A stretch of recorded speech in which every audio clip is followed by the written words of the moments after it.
Hey guys, RTT back here for that video, guys. Today we're going to talk about how to go ahead and play your PlayStation, whether it's PlayStation 5, PlayStation 4, on your Surface Duo. Now, this could also be done on any iPhone, any Android phone possible. I'm just showing you guys this on the Surface Duo today. So if you have Surface Duo, you can go ahead and use this same feature right now. Now, of course, this is kind of like the counter to Xbox Game Pass.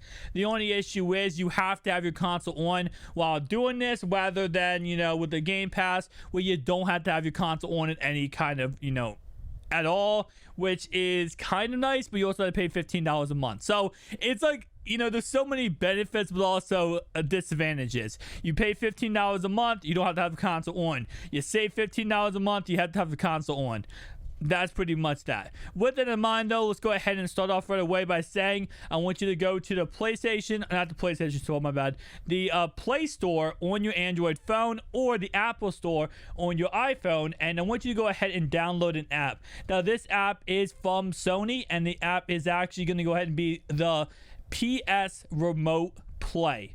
It's going to go ahead and be absolutely free, so make sure you download that app. Once you download that app, you can go ahead and go back to your console, and we're going to go ahead and actually set up our actual thing. So starting off right away, go to settings in the right hand corner. This will look different if you are on a PS4 versus PS5. I am on a PS5.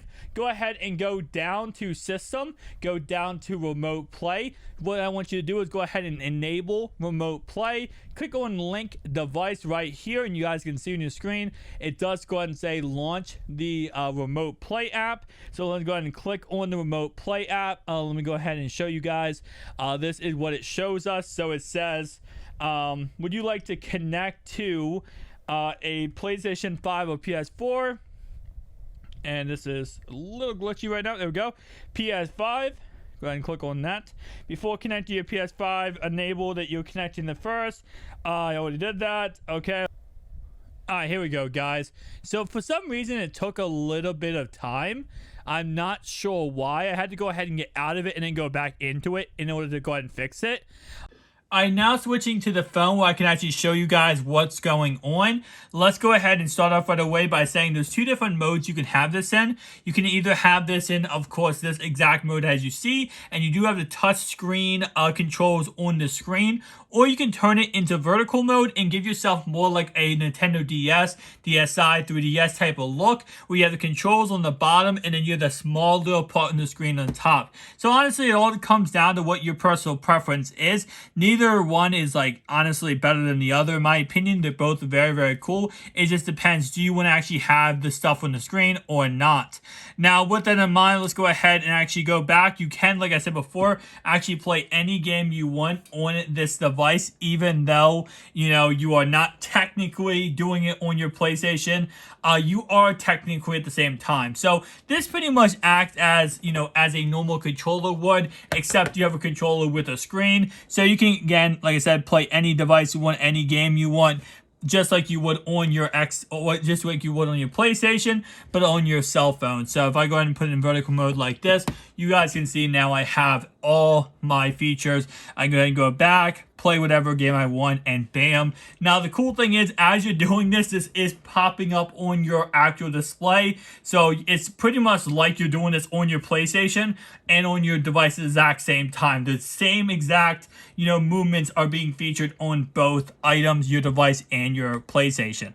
Now I've been trying to go back and forth on connecting this DualShock controller to this, and for some reason, I don't know if it's just because of this being a Surface Duo and an Android device, I cannot get it to work on your main account. I tried going ahead and connecting this to the Bluetooth settings and connecting it Bluetooth-wise to this device, but it simply did not work. And then I also tried to go ahead and just use it like I would, on my PlayStation 5 as a controller, and it works, but it doesn't let you log into your main account that you are using for your PlayStation 5. So you have to go ahead and play as a guest account, which kind of does suck because all your saved data and saved information is not on your guest account. So you're not going to be able to use your DualShock controller, at least for a Surface Duo wise, with that. So it does kind of suck for that reason. But like I said before, it's kind of like at this point, like a Nintendo DS, you can go ahead and just do whatever you want, play whatever you want, In my opinion, I think it's still cool, even if you can't use a controller